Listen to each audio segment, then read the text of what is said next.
Franck Ferrand raconte sur Radio Classique.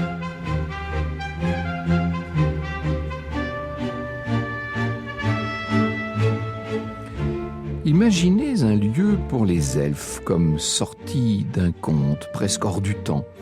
Un palais sans âge, sans style bien défini, qui tient un petit peu du palais oriental et un petit peu du château médiéval, du temple hindou, du chalet suisse, du tombeau en forêt. Une sorte d'encyclopédie pétrifiée, comme un monde qui nierait le temps. Un ensemble insensé, composite de fontaines, de grottes, de pierres, de coquillages et d'illustrations. Ce lieu, il aurait pu n'appartenir qu'au rêve. Eh bien, il se trouve qu'il existe dans le monde réel. Il suffit de se rendre dans la Drôme, à Haute-Rive, pour admirer cet édifice qui fait 26 mètres de long sur 12 de large, autant de haut d'ailleurs.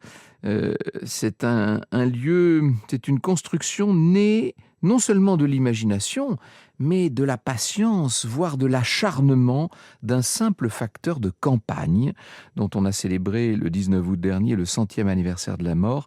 Il s'appelait Joseph-Ferdinand Cheval. Ce lieu, ce bâtiment aura été une source d'inspiration pour les artistes surréalistes et dadaïstes, un symbole de l'art naïf. Il a fallu 33 années d'un travail très minutieux au facteur Cheval pour bâtir son palais idéal. Franck Ferrand sur Radio Classique. L'histoire commence dans un petit village qui n'est pas loin d'Haute-Rive du reste, dans cette Drôme des collines toutes bosselées où serpentent les rivières et d'où le regard s'échappe volontiers vers les crêtes du massif du Vercors. C'est à Charmes-sur-l'Herbasse que tout commence. On est dans le petit village de Charmes-sur-l'Herbasse le 19 avril 1836, donc sous le règne de Louis-Philippe, pour voir naître Joseph-Ferdinand Cheval. Le village est à l'ombre d'une forteresse médiévale assez massive, assez extraordinaire et qui a dû marquer très tôt l'imagination de ce petit bonhomme, de ce Joseph-Ferdinand qui est né dans une famille pauvre. Le petit Cheval, si je puis dire, s'est mis à travailler assez tôt avec son père. Comme beaucoup d'enfants à cette époque, il n'a pas tellement usé les bancs de l'école. Il est devenu apprenti boulanger d'abord, et puis il a quitté sa famille un temps pour aller trouver du travail pas très loin de là, à Valence. Ensuite, on perd sa trace pendant quelques années. Qu'est-ce qu'il a fait, Joseph-Ferdinand ? On ne sait pas tout à fait exactement. Et on le retrouve sous le Second Empire en 1867, à Haute-Rive, où il prête serment pour remplir les fonctions de facteur au poste.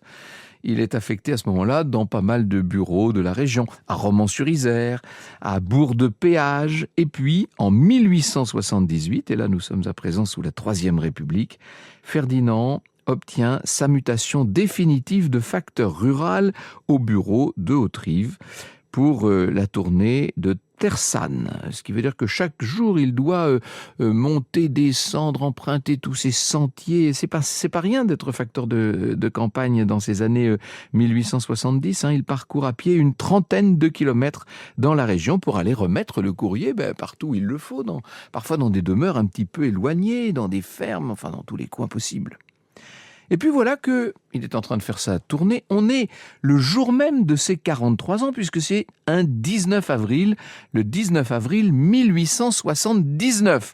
Ce jour-là, Ferdinand est en train de faire sa tournée, comme tous les jours, et il trébuche sur quelque chose. Il manque vraiment de tomber. Il baisse les yeux pour trouver le coupable de sa chute, et là, il aperçoit une pierre d'une forme bizarre, d'une forme étrange, une pierre qui va éveiller en lui des rêves enfouis. Voici ce qu'il dira lui-même de ce qu'on doit pouvoir qualifier de rencontre. Je le cite. « Mon pied avait accroché une pierre qui faillit me faire tomber. J'ai voulu savoir ce que c'était. C'était une pierre d'achoppement de forme si bizarre que je l'ai mise dans ma poche pour l'admirer plus à mon aise.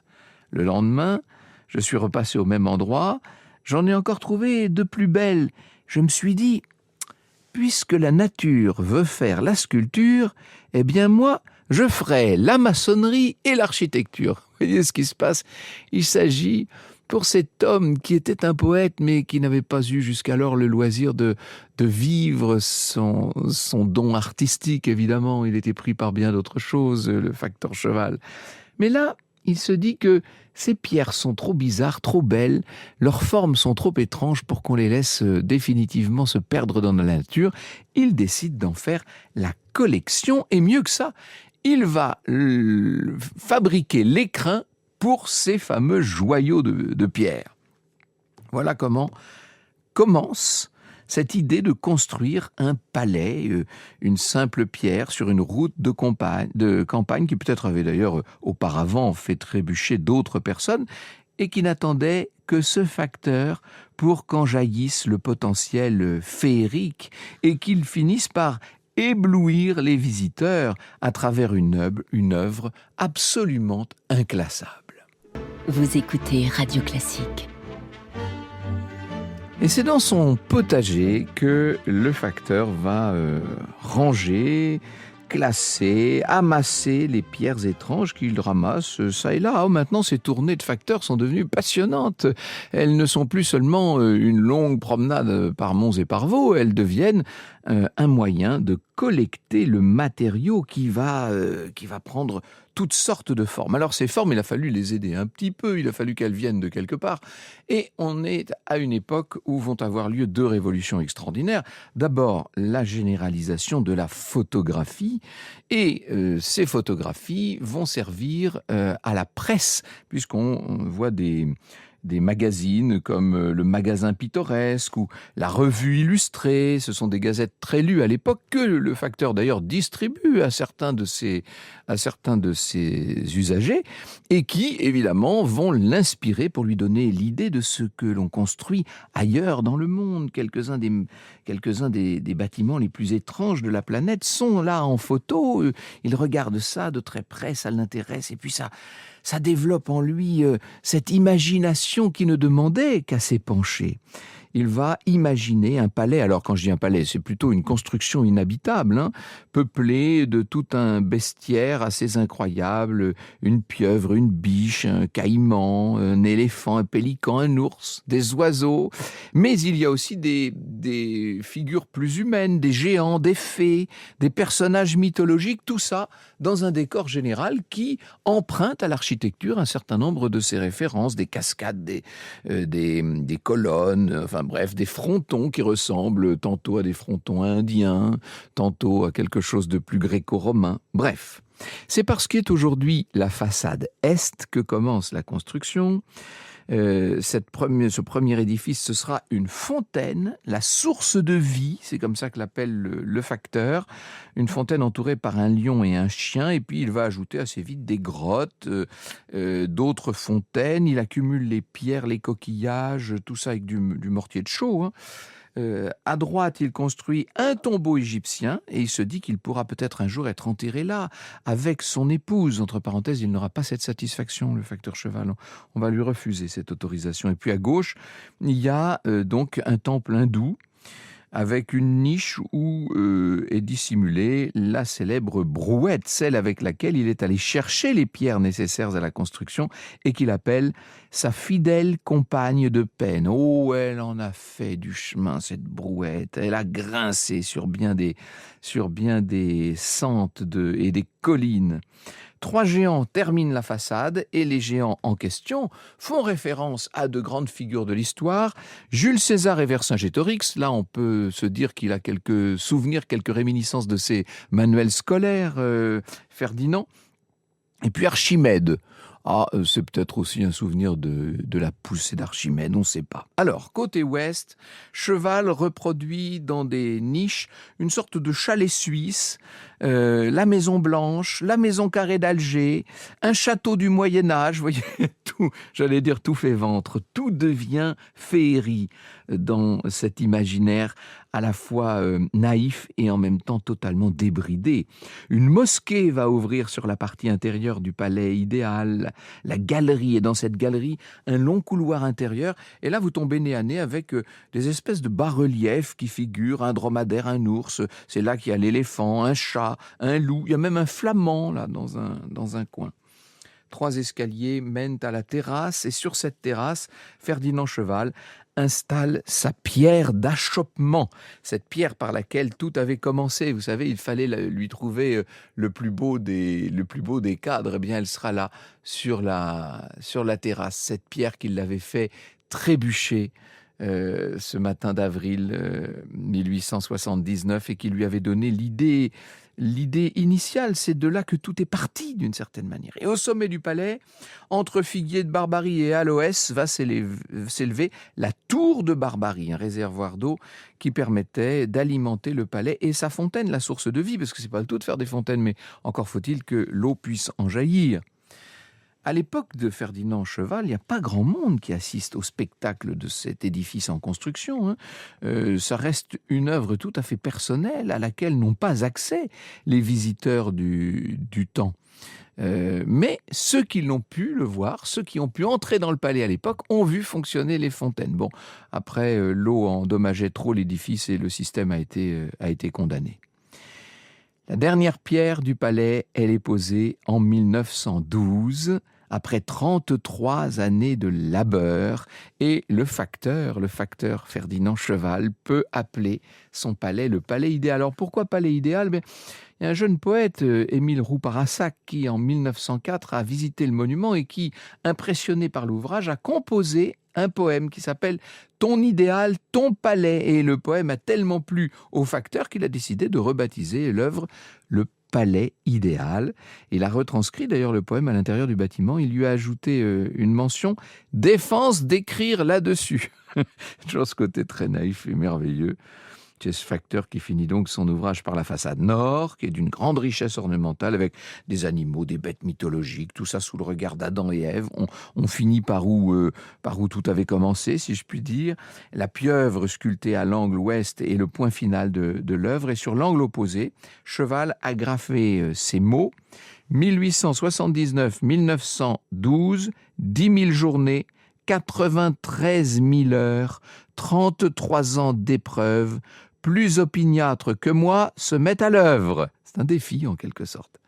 Ce palais, c'est aussi un motif de fierté évidemment pour ce facteur qui en 1905 disait « Fils de paysan, je veux vivre et mourir pour prouver que dans ma catégorie, il y a aussi des hommes de génie et d'énergie. 29 ans je suis resté facteur rural. Le travail fait ma gloire et l'honneur mon seul bonheur. À présent voici mon étrange histoire où le songe est devenu 40 ans après une réalité. » C'est important ce qui est dit là, je crois, parce que vous savez, on visite parfois des lieux insolites. Il y a d'ailleurs des livres et des catalogues qui présentent les merveilles, les trésors insolites, etc. Eh oui, mais cet insolite, souvent, il naît de l'irréfragable volonté de construire, de bâtir, d'imaginer, de figurer chez des êtres que le destin, que la vie n'a pas mis en présence d'une éducation, d'un savoir-faire, comment dirais-je, des secrets qui permettent d'accéder à l'architecture, à la poésie, etc. Et ça n'empêche pas d'être néanmoins poète et architecte.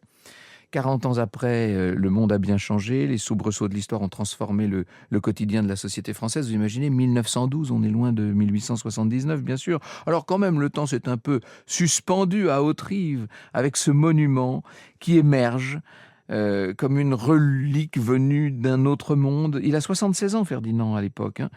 Il regarde, il contemple le fruit du travail achevé. À ses yeux, nous dit Gaspard Le Marinier, qui a préparé cette émission, son palais n'est pas seulement une construction de pierre, c'est un hommage aux cultures, aux civilisations qu'il a rêvées, un véritable poème de pierre dédié à la beauté universelle ou à ce qu'il s'en figure. C'est un musée sans collection, un temple sans culte, un palais sans roi, où chaque recoin ne semble contenir qu'une part de mystère. Franck Ferrand sur Radio Classique. Célèbre cette marche funèbre parce que c'était le générique de l'émission d'Hitchcock, bien entendu. Donc, à partir du 1er janvier 1905, Cheval va faire visiter son palais. Lui-même le fait visiter. Il y a une billetterie avec un livre d'or pour les illustres visiteurs. Et il y en aura d'illustres visiteurs. André Breton, Pablo Picasso, Paul Éluard, et puis plus tard Robert Doisneau, encore plus tard Tinguely, Niki de Saint-Phal, qui vont s'inspirer, mais vraiment, et même beaucoup de lui, ou encore Agnès Varda. André Breton, qui considère Cheval comme une sorte de précurseur de l'architecture surréaliste, visitera le palais à plusieurs reprises et en 1932, il rend hommage au facteur Cheval dans un poème qui s'intitule « Le revolver à cheveux blancs ». Nous, les oiseaux que tu charmes toujours du haut de ces belvédères, et qui chaque nuit ne faisons qu'une branche fleurie de tes épaules au bras de ta brouette animée, qui nous arrachons plus vifs que des étincelles à ton poignet, nous sommes les soupirs de la statue de verre qui se soulève sur le coude quand l'homme sort et que des brèches brillantes s'ouvrent dans son lit, brèches par lesquelles on peut apercevoir des cerfs au bois de corail dans une clairière et des femmes nues tout au fond d'une mine. Il faut lire ce poème de Breton. Alors, je vous ai dit que le facteur Cheval n'avait pas eu le droit d'être enterré dans son palais. Ça n'empêche pas de se faire son propre tombeau. Inutile de vous dire que ce ne sera pas une simple pierre tombale. Voilà ce qu'il disait. Après avoir terminé mon palais de rêve à l'âge de 77 ans et 33 ans de travail opiniâtre, je me suis trouvé encore assez courageux pour aller faire mon tombeau au cimetière de la paroisse.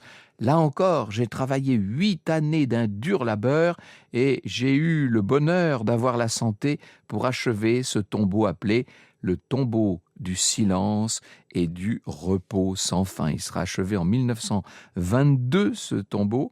Il était temps, si je puis dire, puisque le facteur mourra le 19 août 1924. Entre parenthèses, vous voyez comme le 19 est partout présent dans sa vie. Il est né un 19, il a trébuché sur sa pierre un 19 et il a rejoint un 19, cette éternité qu'il n'avait somme toute jamais cessé d'habiter. Franck Ferrand sur Radio Classique. Le palais du facteur Cheval a été classé monument historique en 1969 par le ministre de la Culture de l'époque, bien sûr, par André Malraux, qui le considère comme une référence de l'art naïf. Et voici ce que disait Malraux, justement.